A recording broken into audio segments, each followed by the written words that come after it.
So if you haven't heard, well, right now the news came out last week. It's Tuesday, October the 5th, 2021.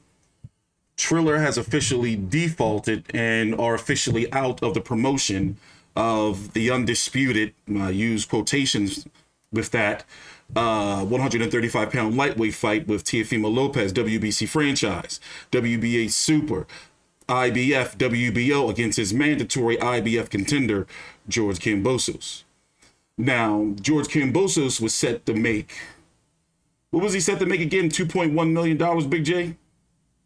That is correct, $2.1 million, and Teofimo was going to make 3.9 out of the just over $6 million bid back in February that Triller made on this fight. So here, I have it pulled up right here. Now, this is relevant information. Now, Triller had bid just a little over $6 million. We just went over the numbers of how much the fighters were supposed to make. Eddie Hearn and Matchroom Promotions bid $3.56 million, and then Top Rank bid $3.1. Now, how it's supposed to go is the next promoter, in this case, Eddie Hearn, gets the rights to promote the fight, but it is not known if he's actually going to pick up the date and promote the fight. If that's the case, it's going to have to happen before the end of the year, and we don't know where the IBF stands because they're going to want the fight to happen as soon as possible. And if it were to happen here in the States, it would be on the Zone. But will the Zone want to put up the money themselves to broadcast this fight and dealing with the fighters? Because both fighters at this point in time, including George Kambosos, have made questionable decisions, especially since an article came out from ESPN regarding a fighter by the name of Charles Conwell, who's managed by the manager of Teofimo Lopez, where Charles Conwell went on the record to say that David McWalter, the manager of Teofimo Lopez, and Conwell told Conwell, basically advised him to fake an injury.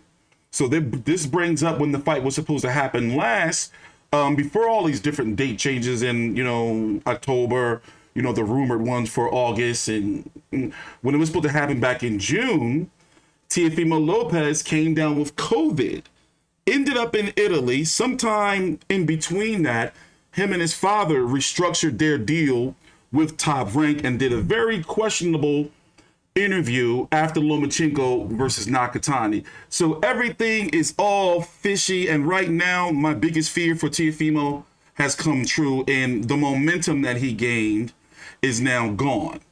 So I'm going to bring you in, Big J, before we start really breaking this down, because it's just a disappointing situation overall, and it's going to be over a year since Teofimo defeated Vasyl Lomachenko. Vasyl Lomachenko has had shoulder surgery, came back, fought Nakatani, who fought Teofimo Lopez.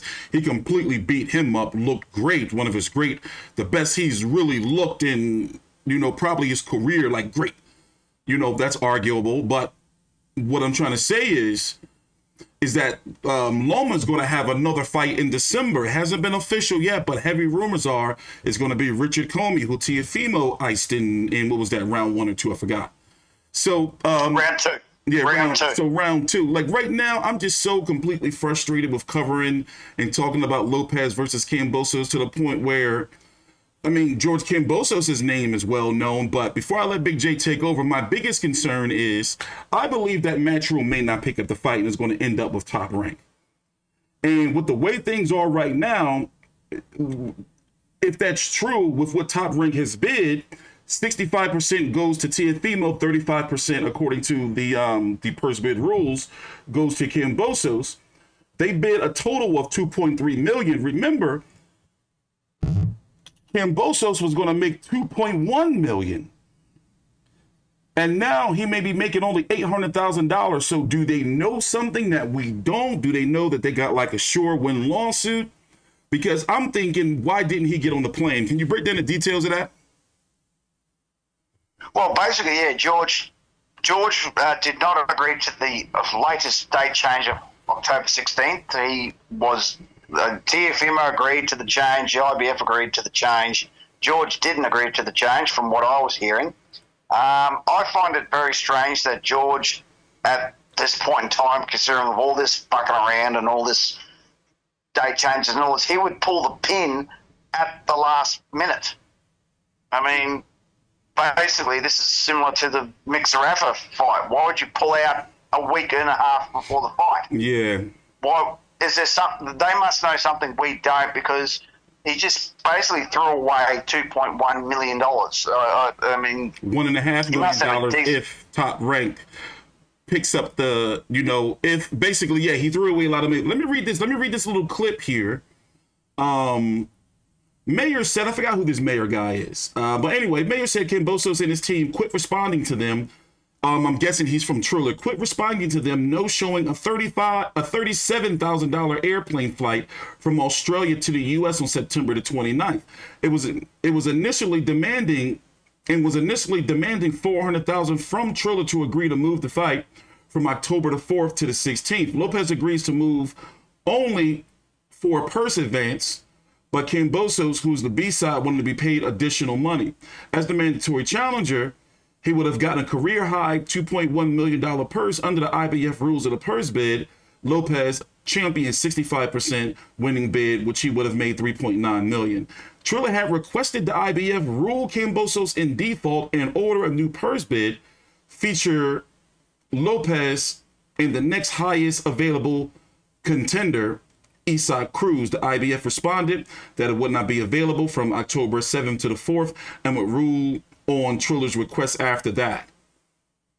Weird. Well, I don't. Where does Triller get off telling the IBF to do with their rankings? Yeah. The IBF has been around since 1983. Triller's been around since, 90 minutes ago? Yeah. Who do they think they are, telling a sanctioning body that's been going on for almost 40 years when they haven't been around 40 minutes and all they've done is fuck it up? They've got a bit of a hide on them going to the IBF and saying, which is probably the strictest, most right now sanctioning body they are. The strictest, most legit sanctioning body, because they don't have 10 different versions of a fucking title like the WBA did, or they don't have this diamond franchise and other bullshit like the WBC carries on with. They've got one belt, that's it. And the Triller think that they've got the gall to go up to IBF and go, yeah, we'd like you to rule this guy out. Yeah, no, that's not how it works. The IBF will do whatever it damn well pleases because the IBF's been around for 40 years. So, they've got a bit of a gall on them after considering they fucked this up royally and just embarrassed themselves. And I can't believe the IBF allowed it to go this long. That's another thing that I'm scratching my head over. Why the IBF just said, yeah, okay, why did they agree to all this? And then Triller tries to turn on George, who went along with pretty much everything up until now, because probably he's had a gutful of it, and just gone, yeah, we want him dropped from the rankings. Like, yeah, that's not how it works. Mm-hmm. I mean, I think George and his team were crazy not to go another 10 days. I was reading that, I mean, with the COVID situation in New South Wales at the moment, it's a miracle he can even get out of the country. New York has to be fully vaxxed. I don't know how New York works. What's the COVID story over there? You have to be fully vaxxed, but is there a mandatory quarantine period they have to sit? I'm not sure. I don't believe so. But you definitely have to be vaxxed.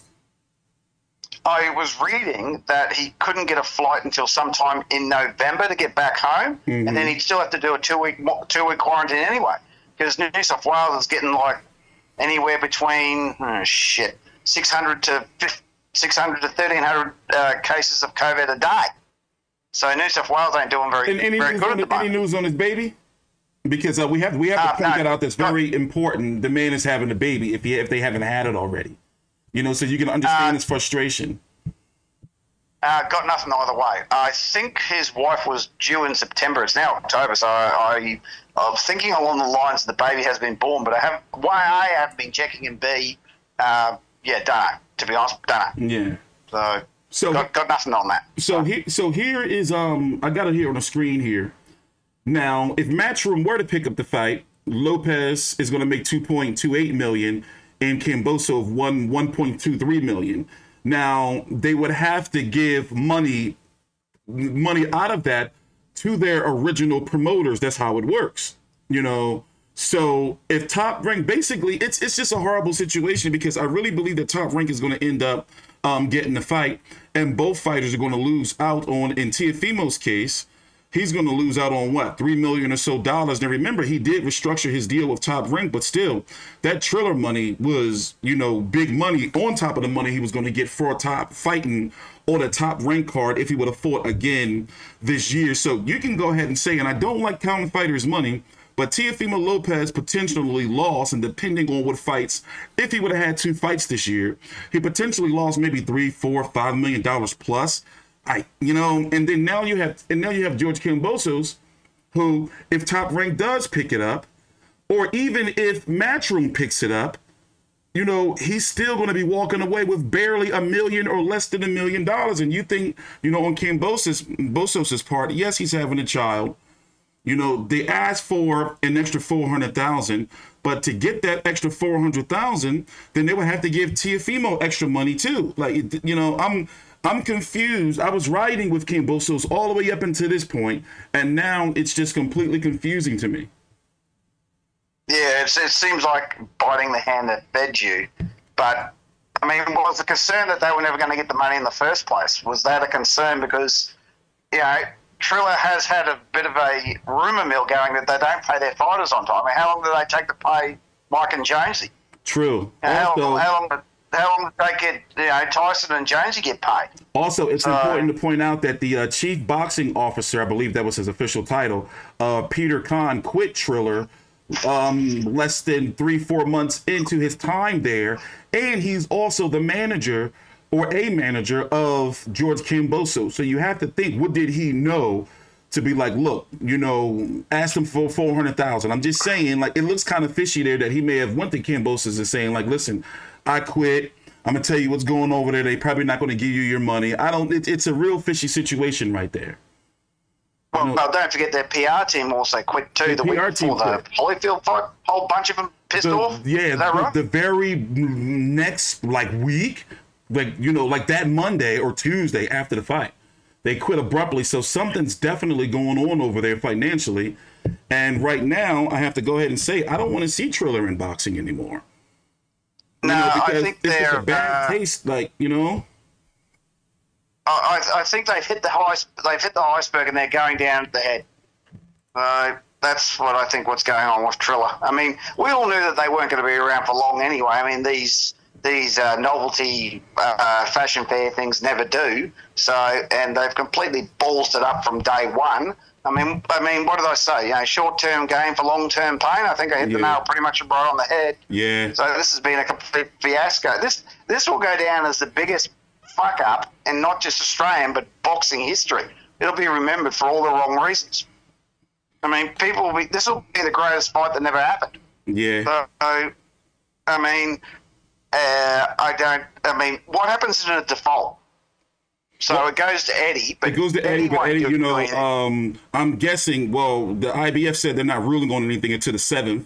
So I'm guessing, you know, it's all up to Eddie if he wants to fight or not. And IBF, we should hear something by the end of the week, you know, or definitely next week on if Eddie Hearn picks it up, they're going to say something like he has 30 days to schedule a fight. You know, that's what I'm guessing. You know, here's a hypothetical. Mm-hmm. Josh Taylor, does he work for Eddie? No, Josh Taylor is Top Rank. Oh, damn it! There goes that idea out the door.